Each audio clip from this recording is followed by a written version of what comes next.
Shabbat Bereshit, le premier Shabbat de l'année, donc après les fêtes. Et d'ailleurs, il y a une expression chassidique qui dit que c'est Shabbat Bereshit que l'année va suivre dans l'idée, dans l'image, la manière qu'on se comporte, ce Shabbat.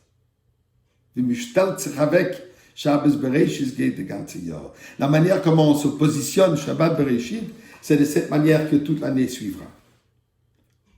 Shabbat, la lecture de la paracha, mais il y a aussi la Haftara. Cette semaine, étant donné que Rosh Chodesh sera dimanche et lundi, au lieu de lire la Haftara habituelle de Shabbat, on va lire la Haftara qui ça commence avec les paroles Machar Chodesh. Demain, c'est Rosh Chodesh. C'est quoi l'histoire? On nous raconte dans les prophètes, Shmuel HaNavi, qui raconte qu'à un certain moment, où le roi Shaoul voulait tuer David Amelech. Il n'était pas roi encore, mais il voulait tuer David. Il craignait son ascension et prendre de l'ampleur dans sa place. Jonathan, le fils de Shaoul, qui était l'ami juré de David, voulait le protéger. Et il lui dit la chose suivante. Demain, Rosh Chodesh, tu vas être invité à table de mon père du roi à la fête de Rosh Chodesh. Ne sois pas présent. Ton siège sera vide. Et là, je vais pouvoir juger la réaction de mon père s'il est toujours en telle colère qu'il veut te tuer. Donc, va te cacher pour 3 jours. Et après 3 jours, je vais te faire signe si c'est sécuritaire pour toi de sortir ou de te fuir et de te continuer à te cacher. Le signe que je vais faire, je vais prendre une arche et je vais envoyer des flèches à travers mon assistant.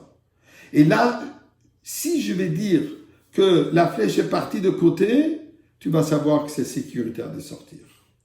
Si je vais dire que c'est allé plus loin, ça veut dire, mon cher ami, cache-toi plus loin.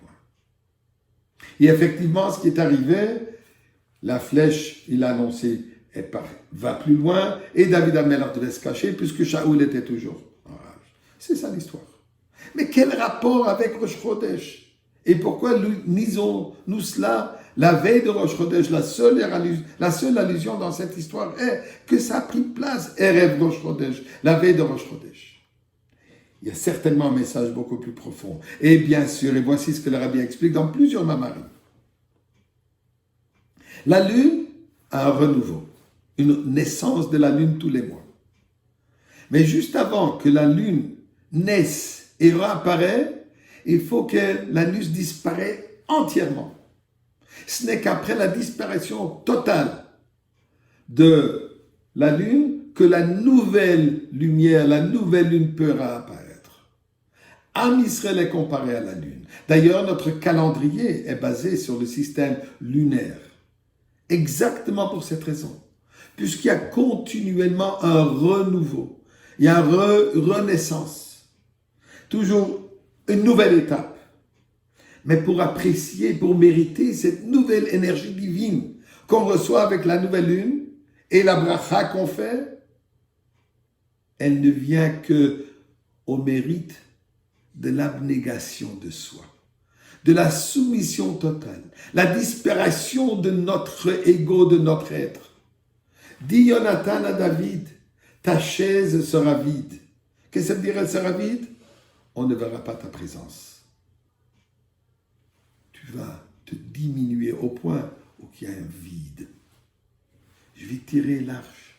Cette idée de cette arche et ces flèches, on tire de plus loin, on tire sur soi, on recule, on fait un recul de soi pour pouvoir atteindre plus loin. Donc c'est ce que nous vivons aujourd'hui, mes chers amis. C'est exactement ce que l'Haftara nous dit.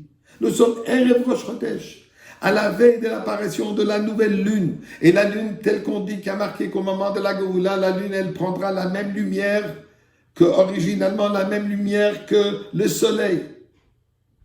La nuit va briller, l'obscurité va commencer à briller. Mais ceci ne vient que par la soumission de soi, l'abnégation totalement de soi. Eh bien, j'ai l'impression, abnégation de soi, le monde entier le réalise. malgré le fait qu'il y a des prix Nobel qui sont partagés pour les sciences, pour tous les grands accomplissements dans tous les niveaux scientifiques, mais ils ne peuvent même pas voyager à Stockholm pour les recevoir, puisqu'il y a un virus minuscule qui a tout arrêté.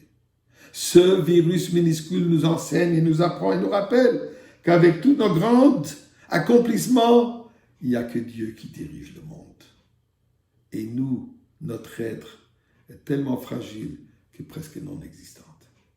Alors, dans ces jours-ci, où nous avons tous reconnu la création du monde de Bereshit par le Créateur, et c'est lui qui continue à créer, et nous faisons abnégation de notre ego, on dit à Kadosh Baruch Hu, Ribono Shel Olam, Shabbat Bereshit, façon telle que ça soit le premier Shabbat que nous allons allumer les bougies de Shabbat à Yerushalayim à 5h26 avec Mashiach.